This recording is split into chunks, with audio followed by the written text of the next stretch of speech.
the biggest thing that you want to concentrate on being a father is one, to let kids be kids as long as you can. They have a lifetime to be an adult.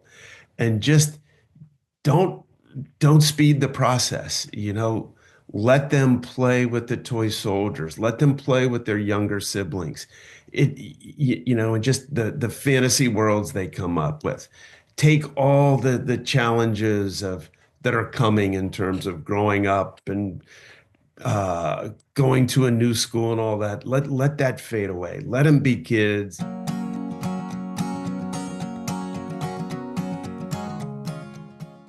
Welcome to the Company of Dads podcast. After 120 plus episodes, we're doing something different this season. I'm still your host, Paul Sullivan, and we're still focused on lead dads, working moms, and how small changes at home or work can have a big impact on their lives.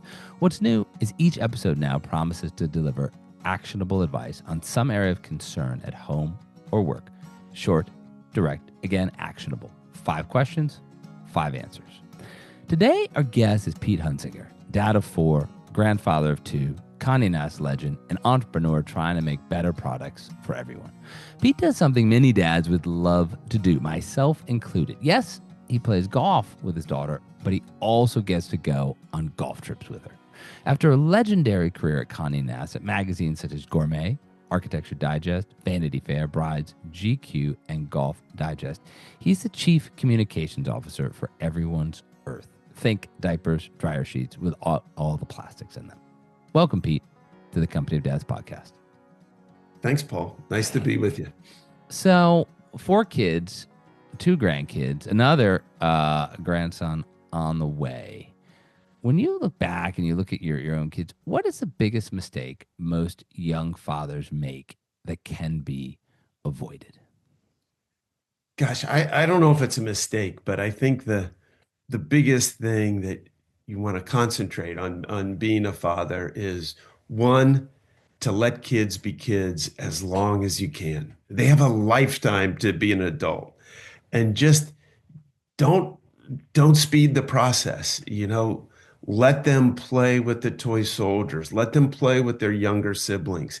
And just the fantasy worlds they come up with. Take all the challenges of that are coming in terms of growing up and going to a new school and all that. Let that fade away. Let them be kids and take them to Disney World and enjoy all that. And the other thing that we've found is sometimes in that process, you can be too lenient. Kids want limits. They don't say, "Hey, Dad, don't let me do this."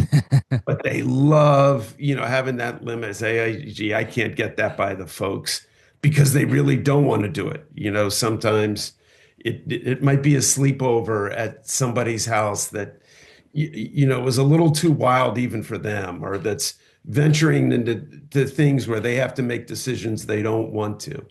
But I would say just staying focused on letting them be kids and keeping the limits that they secretly want is, avoiding that, Yeah, that can be a pitfall. that's great. And question 2 flows right from that one. I mean, your kids grew up in New Canaan, Connecticut, great town where my kids are growing up, but it's an intense town at times, particularly with kids in sports or activities. And just like you said, let kids be kids as long as they can. But practically, how do you manage that? How do parents manage that in towns like, New Canaan? There are, scores of these towns around the country where there is that pressure, as if I'm not gonna let my kid be kid. I'm gonna have my kid play, Condé Nast publisher and get dressed up and get ready for the real world later on. How do you manage that within your own family, but also from that, external pressure that's coming for perhaps to push them a little bit, too far, too fast? You're right. It's a competitive town, and not just for the kids, you know. Um, and I think that, like anything, it's communication. Even though I was working, I kind of set it up so that I did the dawn patrol with our team. I was on a very early 5:30 a.m. train every day and often had activities at night, but I made sure that I got home 3 nights a week for dinner and for bath. And that, that kind of helped us have that dialogue where things would come up where you could address these issues and, not pressure them into a lot of the things that, again, they don't want to do. Um, that mealtime is so key when things come out where they're dealing with these competitive issues. And, not everybody can do it. One of the things we did is when we had to remodel our 1950s house to make room for an expanding family. And we added a fireplace that is like at table height Hmm. next to our dinner table. And, you know, darn if that thing didn't take dinner from 20 minutes to an hour, because it's just like Joe Strummer of The Clash. He called a campfire a conversation lamp. And Yeah. that's what it did. I mean, it's a silly little thing, but boy, did that work. The other thing we did is Jane's family had had this little old fishing cottage, outdoor shower, um, no insulation, no heat, no air conditioning, screened in porch, 2 bedrooms. It was a kit from the 50s that was an old fishing village right by the Shinnecock Indian Reservation. So every summer we'd take the kids out there for 2 or 3 weeks, and that was a total break from New Canaan. Mm. They'd read books, no television, they'd go spear crabs, spend the whole day at the beach. And that was such being able to change, get them out of that world of a kind of a high performing alpha community like we had, that was rejuvenating for them. And I think those things really work to help address that. I love that because I think about my own kids. Like when you get out and you do something, different. Like you were chatting before this went on that I was at Disney last week, and it's not Disney. Like could care less about Disney. It's Yeah. it's being somewhere and the memories, and it breaks up the routine because otherwise, it just kind of goes. It's one thing after another. It's school. It's an activity. It's summer camp. But having that escape out to Long Island's amazing. And this was like it was camping, and it just tore down all the pressures, and really a lot of fun. We eventually bought it from Jane's sister, so now they still go out there and love it. But it's because of those childhood memories. Yeah. So you're making a memory that is, it was a total change of pace from, an air conditioned, being able to watch TV, having all your toys and video games. Right. It was terrific for them. I love it. All right.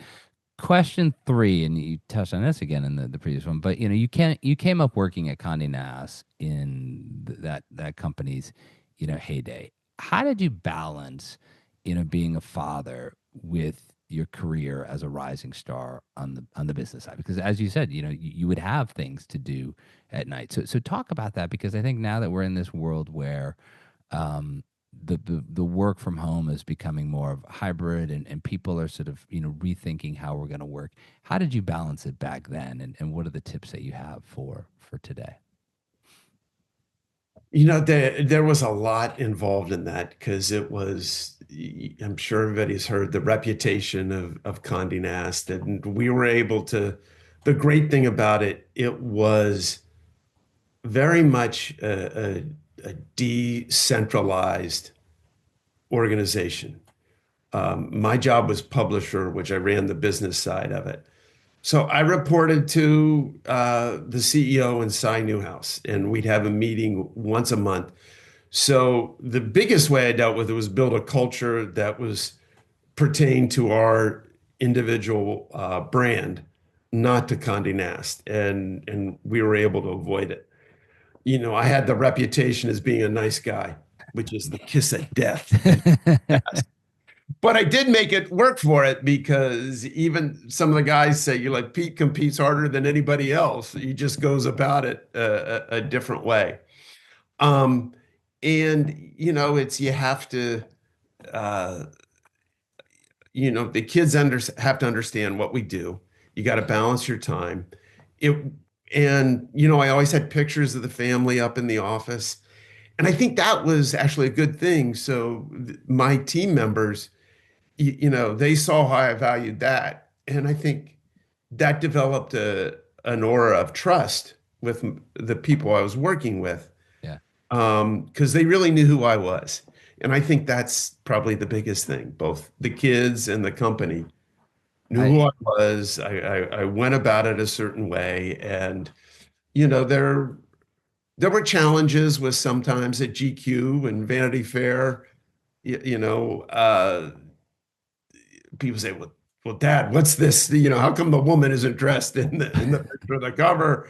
And I said, don't look at that. You know, uh, it worked out, and I think it, in one sense, it helped them read more and look at. You know, I'd get a Mad magazine and highlights, which were all big back in the day, and yeah. that kind of.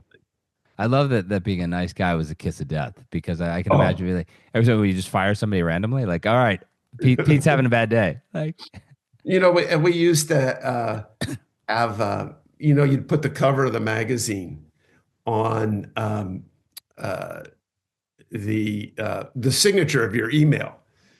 And so one time, our pastor, I was on a committee at church and sent an email around to people. And the cover, you know, Lindsay Lohan, you know, in a bikini chopping cherries on a cutting board. And my pastor was how come you let a pornographer work on a cheap? So I kept that from the kids too.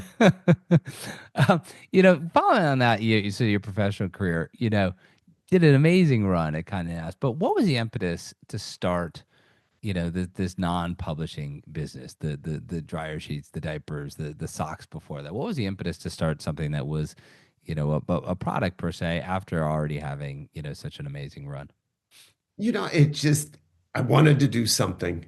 I had a good friend who, I was on the board of his company while I was at Condé Nast, and he told me this dream about, you know, that we're still working on, of substituting natural fibers for consumer goods, uh, that will address a lot of the carbon issues, the environmental issues, you know, the less plastic we use, um, the better off we are, as taking care of the planet and the conservation and sustainability.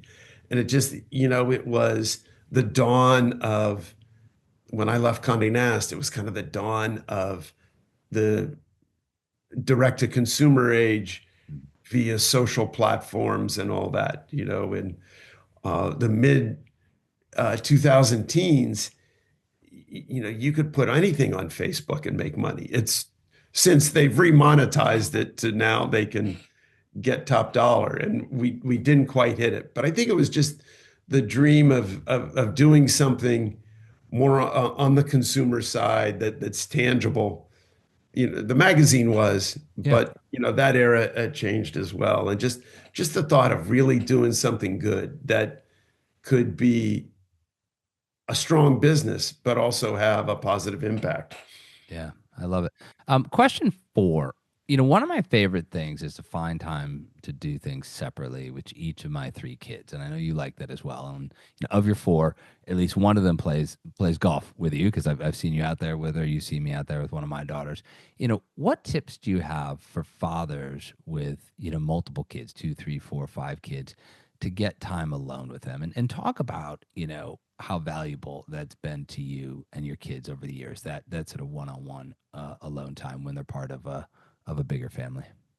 Yeah, you know, I think you're exactly right. You got to find the unique share that you have with each of your kids. And you know, that'll evolve, but it will start with one idea.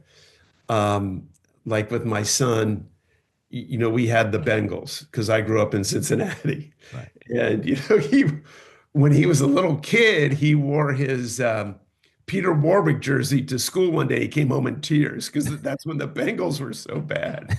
So eventually we got a Super Bowl. We haven't won, but you know, just in December we went to Dallas to see the Bengals play the Cowboys and stayed there, and that was fun.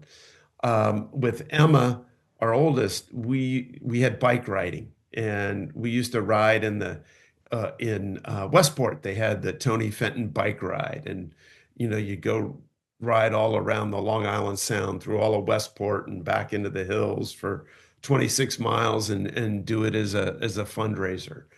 With Olivia, we had golf, Yeah. and she started that and picked it up. I think that was from her field hockey days and that kind of thing.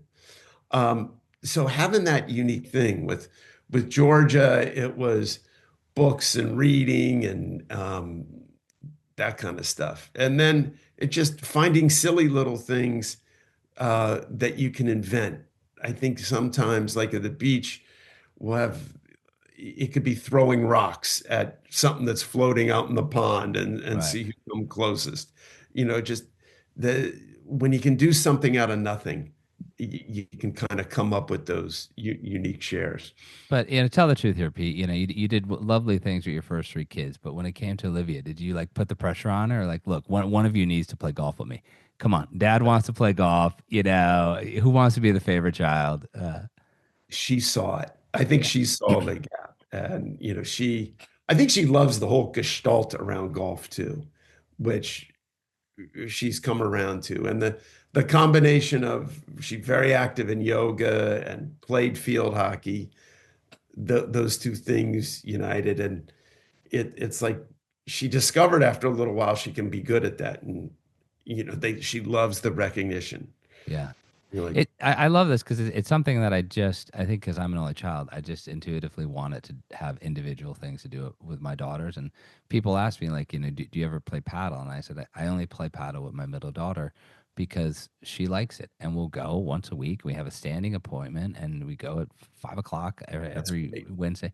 And we're not, our goal is not to get any better. We could care less. Our goal is to, hit around with one of the pros, be silly, and have fun. And they all, it's funny. Like when they know that each child has something individual to do with dad, they want to have their individual thing. And like you're saying about the fireplace at dinner time, it's in those rides back and forth when there's nobody competing, there's nobody fussing, where what you hear from them is gold. You hear all these stories that you'd never hear otherwise.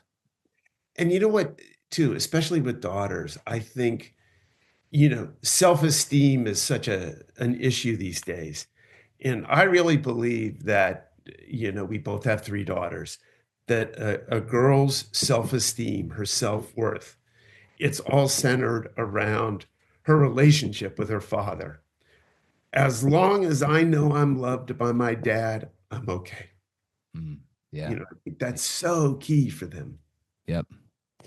You know, question five, you and I share another core belief, and that, kids are watching what we do way more than they're listening to what we say.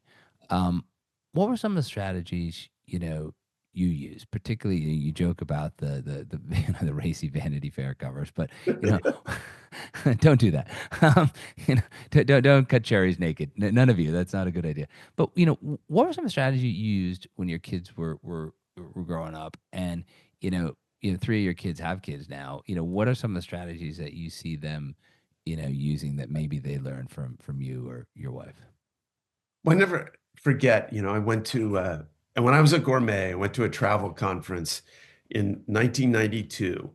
And it was post the first Iraq War. And Colin Powell was thinking about running for president. And he spoke at this convention and he did his stump speech that he always did. And his whole thing was about when will our kids learn that, or when will we I'm saying, he said, when will we as a society learn that our kids do as we do, not as we say?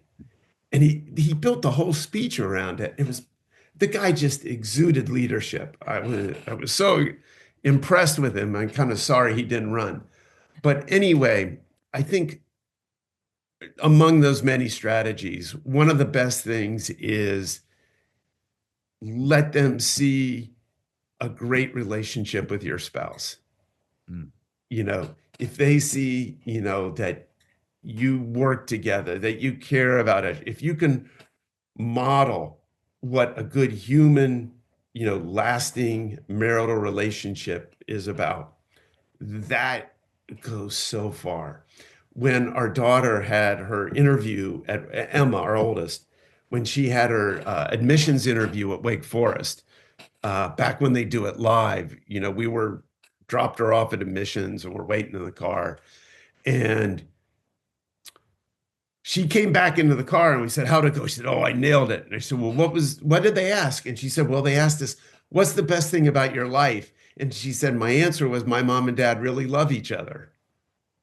That's a remarkable. So that was, She we love nailed it, that. but you won. That- I mean, that's winning yeah. right there, Pete. But I think that is, of the many things, but also just showing them that that they can trust you, that you're there for them, and that, acknowledge when you fail, and being able to forgive them, is are really the fundamentals to it all. But I think it's just, love conquers all, doesn't it? As long as they know they're loved, and you exhibit that and are consistent without any kind of hypocrisy, that will bring it home. Pete Hunsinger, dad of four, granddad of two, soon to be three. What a great time having you on the Company Dads podcast today. But we say 5 questions, but for you, I have a bonus question that I want to throw out. One of your former colleagues at Condé Nast was the legendary editor of Vanity Fair, Graydon Carter. He has a memoir coming out right about the time when this podcast will air. Ever get a parenting tip from Graydon? Well, I've had a lot to say about that, in the sense that, we worked together for 3 great years. And the name of his book is When the Going Was Good. And it really is true. I mean, it was an extraordinary time because, a page of advertising was close to $100,000, and we sold them, by the hundreds. And especially at Vanity Fair, which was right at the height of the zeitgeist. And, Graydon is a fantastic father. He really cares about his kids. And he understands the importance of exhibiting family. We created a program called Campaign Hollywood during the Oscars. And so we go out there and we both had a suite at the Beverly Hills Hotel where the kids stayed, and we were there for 2 weeks because we'd have events the whole time leading up to the Vanity Fair Oscar party. And we both had cabanas at the pool at the Beverly Hills right next to each other. And our kids were there. And some of the kids were the same age, and I'll never forget Olivia stealing French fries off of Clive Davis's dinner and stuff like that. And Georgia and Bronwood took baths together. And, he just, Graydon, Maureen Dow just wrote an article where everything she said about him is true. The first time I met him, when I was at Gourmet at the Royalton, which was the Condé Nast cafeteria during the Madison Avenue days, and Times Square, somebody introduced me to him. He stood up, shook my hand, and said, "Nice to meet you," when he had no clue I was. Who does that anymore, And he really cared about his kids. He's involved with them. Several of them work with him at Airmail. I'll never forget, I think it was Spike got up at his farewell dinner at Balthazar when he left Vanity Fair. And he talked about, Graydon had a rough day and he came home, and there was a package waiting from him that had come from, was hand wrapped and all that, something like he got off of eBay. And he said his day totally changed. He said, "Wow, I got it. This vintage string I've been looking for," The Graydon had all these details that he cared about, and he always talked about his kids. And it just, you knew he really cared about him, and he cared about family, which I think was, the home run of him. And it was just, it was very counter to a lot of the typical Condé Nast bravado that Yeah. we've been looking at. But I'm sure it's going to be a great read, as good Oh, as yeah. it gets. Thank you again, Pete, for joining me on the Company of Dads podcast. It's been a blast. Okay, Paul, thank you. And congratulations on the community you're building. And, it's impossible to underestimate the power of parenting and what it means for future generations. So, you're doing great work. And thank you for that. Thanks, Pete. Thank you for listening to another episode of the Company of Dads podcast. I really appreciate you tuning in week after week. Just want to use this moment here to thank the people who make it possible. Number one, of course, Helder Mira, who is our podcast editor. We also have Skip Cherryholmes, who many of you know from the Lead Dad Diaries. He's taken over our social media. Terry Brennan is helping us with our audience development, and Emily Servin is there each and every day helping with the web development. I can't do any of this without an amazing board of advisors. So I just want to say thank you to all of you who help, and I want to say thank you to everyone who listens. And hopefully you'll tune in again next week. Thanks so much.